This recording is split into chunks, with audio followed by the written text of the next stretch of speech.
नमस्कार शेतकरी बांधवांनो, शेतीभाती या यूट्यूब चॅनलमध्ये आपलं सर्वांचं मनापासून स्वागत. सध्या ऊस लागवडीचा मोसम आहे. ऊस लागवडी मोठ्या प्रमाणात होत आहेत, काही प्रमाणात झालेली आहेत, काही प्रमाणात पुढे अजून चालू आहेत.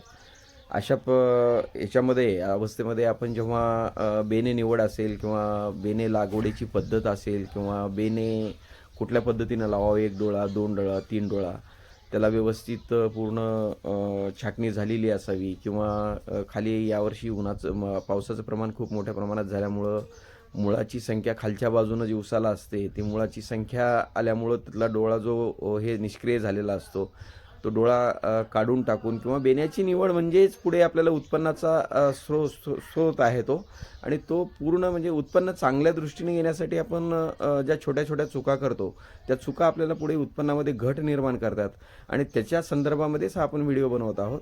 त्याच्यामध्ये आपण पुढे पाहणार आहोत, व्हिडिओ पूर्ण शेवटपर्यंत पहा. पुढे पाहणार आहोत की आपण कोणत्या कोणत्या चुका करतो आणि त्या चुका आपल्याला उत्पन्नामध्ये कशा घट आणू शकतात.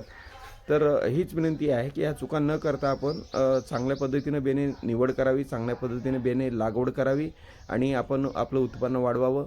ह्याच्यासाठी आपण हा व्हिडिओ बनवतो आहोत. व्हिडिओ शेवटपर्यंत जरूर पहा.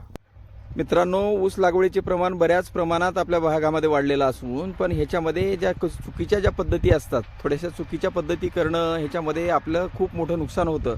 आत्ता आपण इथं बघू शकता की अख्खा भाला म्हणलं तरी चालेल, ज्याला ऊसाचा म्हणजे तो 50%चा पार्ट जो आहे, 50% भाला तो ॲज इट इजमध्ये पुरलेला आहे. आणि हा जो भाग आपण बघताय पूर्ण, तर ह्या ठिकाणी मित्रांनो कसलीच आणि कुठलीच उगवण नाही आहे. त्याच्यामुळे लोक म्हणतात की एका एकरमध्ये 5,600 ते 6,000 बेण्याची संख्या बसली पाहिजे आणि त्याला फुटवा निघाला पाहिजे. अशा पद्धतीची लागवड करत असताना मराठवाड्यामध्ये थोडीशी चुकीची पद्धत ही आपण लागवडीची बघू शकता. पण ही लागवड जी आहे ते आपल्याला नुकसानीत नेते. तर कृपया सर्व बांधवांना विनंती आहे की अशा पद्धतीची लागवड करू नका. 1 डोळा होत नसेल तर 2 डोळा घ्या, 2 डोळा होत नसेल तर 3 डोळा पद्धत घ्या.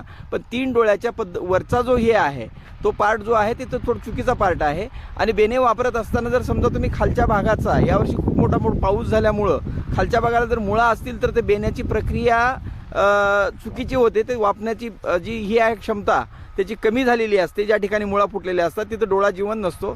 तर अशा पद्धतीनं कृपया सर्व शेतकरी बांधवांना विनंती आहे की अशा पद्धतीची लागवड करू नका.